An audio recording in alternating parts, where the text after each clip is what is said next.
Nung una po siyang na-stroke, 60 years old pa lang siya noon. Mahirap yung buhay. Si nanay kasi masyado masipag yan eh. Trabaho ng trabaho.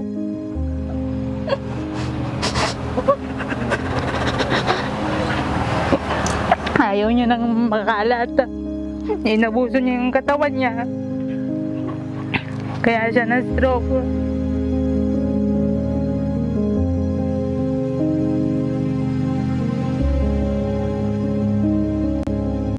Ako si Paulina Calub, 37 years old, nakatira sa Nagpandayan, Gimba, Nueva Ecija.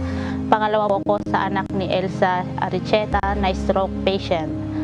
Nagpa-check up siya dun sa bayan hanggang sa hindi na niya kinaya. Palagi po siyang nanginginig. Yung pala mataas na yung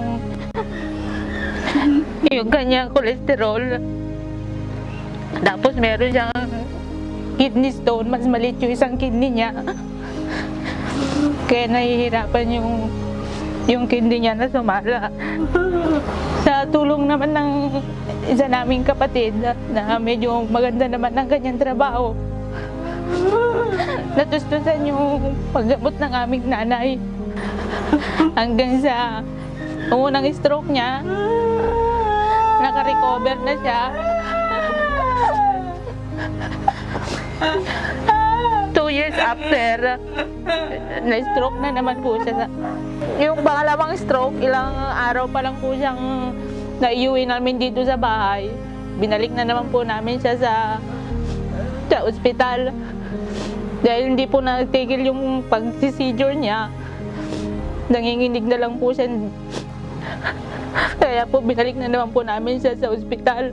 Nakabalik po kami pagkatapos po ng ayun nga po ng pangatlong stroke niya. Paggising namin sa umaga, kasi maaga siyang nagigising at nagbubukas nga siya ng tindahan namin. Hinahanap nung anak ko kung bakit wala daw siya. Sabi ko naman, tingnan mo baka nandyan lang naglilinis. Pagpasok ko sa kwarto, nakita ko siya sa may sulok, nakaupo na siya. Hindi man siya sumasagot kasi nawalan na po siya ng boses. Andun na po siya sa may sulok ng kanyang kwarto. Hindi na rin po namin mahila kasi naparalyze na po agad yung kabila ng paa niya. Hindi po siya makalakad. Dinala po namin siya ulit sa ospital. Yun nga po na yung pong stroke niya, magkabilaan na po. Kumbaga yung sa may utang niya, may na-damage, kaya pati yung kanyang pagsasalita, paglunok, nawala rin po at naparalyze yung halahating katawan niya.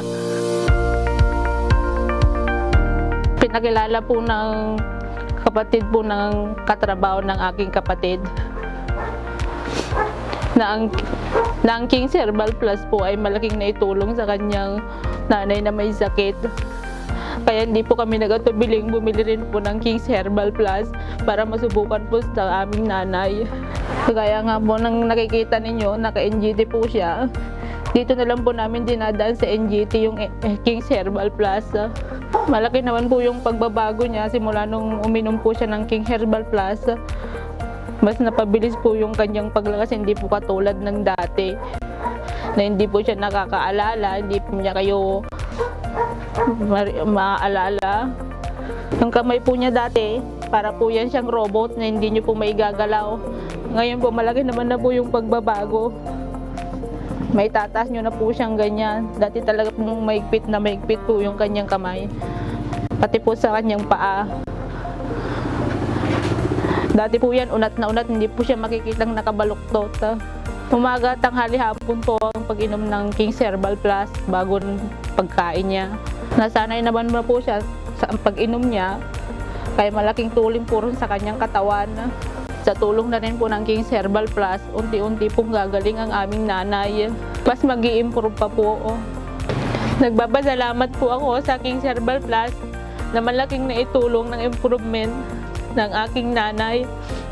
Sana po, katulad ko pong anak, kung sino man po yung nakakaranas sa inyo ng may mga malubang karamdaman, subukan nyo po na painumin ng King's Herbal Plus, malaki po ang may tutulong sa kalusugan ng ating mahal sa buhay.